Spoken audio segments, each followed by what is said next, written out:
पृथ्वी पर विभिन्न प्रकार के पशु पक्षी रहते हैं। उन्हीं में से एक इच्छाधारी नाग नागिन भी है। एक बार की बात है, एक गांव से बहुत दूरी में नाग नागिन का जोड़ा रहा करता था। आपस में उनके बहुत प्यार था। नाग नागिन बहुत खुशी से रहते थे। कुछ दिनों बाद वहां दो दोस्त घूमने आए। दोनों दोस्त घूम ही रहे थे और प्रकृति का आनंद ले रहे थे कि अचानक उसी नाग नागिन के जोड़े में से नागिन का पति उन्हें अकेले दिखा। नाग शांति से अपना काम कर रहा था। उन दोनों दोस्तों ने कहा, वो देख, इच्छाधारी नाग सुना है। ये कोबरा जाति के नाग बहुत खतरनाक होते हैं। चल इसे मार डालते हैं। उस नाग के शांत रहने के बावजूद उसे छेदने लगे। उस समय नागिन वहां पर मौजूद नहीं थी। उन दोनों दोस्तों ने थोड़ी देर से नाग को डंडे से छेदने के बाद उस नाग की पत्थर मार मार कर हत्या कर दी और दोनों दोस्त चले गए। जब नागिन आई और यह सब देखी तो बहुत रोई और रोते रोते एक बुजुर्ग इच्छाधारी नाग बाबा के पास गई।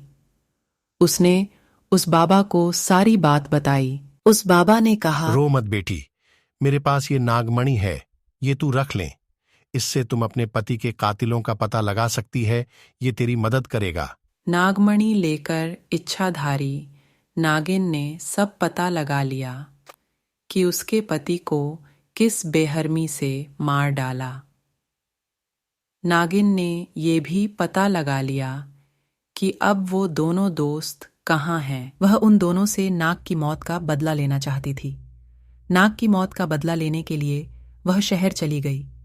इच्छाधारी नागिन ने एक सुंदर लड़की तान्या का रूप धारण कर लिया, जिसके बाद वह उस शहर में रहने लगी जहां वह दोनों दोस्त रहते थे।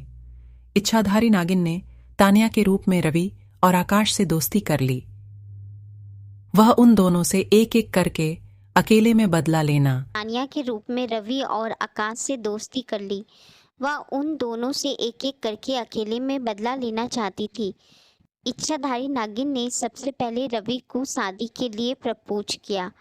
रवि भी सुंदर तान्या से प्यार करने लगा था। इसके बाद तान्या ने रवि को झील में अकेले मिलने के लिए बुलाया। रवि तान्या से मिलने अकेले झील पर पहुंचा।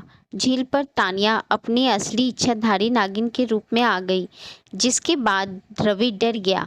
उसने रवि को नाग की मौत और बदला लेने के बारे में बताया।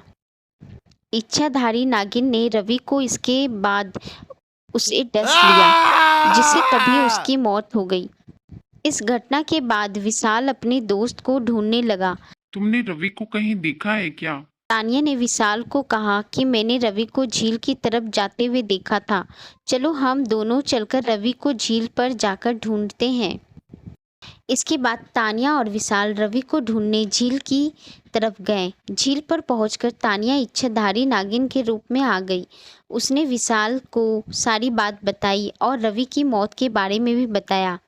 विशाल ने इच्छाधारी नागिन से अपनी जान की भीख मांगी, लेकिन इच्छाधारी नागिन ने उनको याद दिलाया कि कैसे उन्होंने नाग को बेरहमी से मारा था। इसके बाद इच्छाधारी नागिन ने विशाल को भी डस लिया, जिससे उसकी भी मौत हो गई। अब इच्छाधारी नागिन का बदला पूरा हो चुका था। इस कहानी के बाद से हमें यह मोरल मिलता है कि हमें कभी भी किसी नाग नागिन को नहीं मारना चाहिए। क्या पता कौन सा सांप इच्छाधारी नाग नागिन का जोड़ा हो।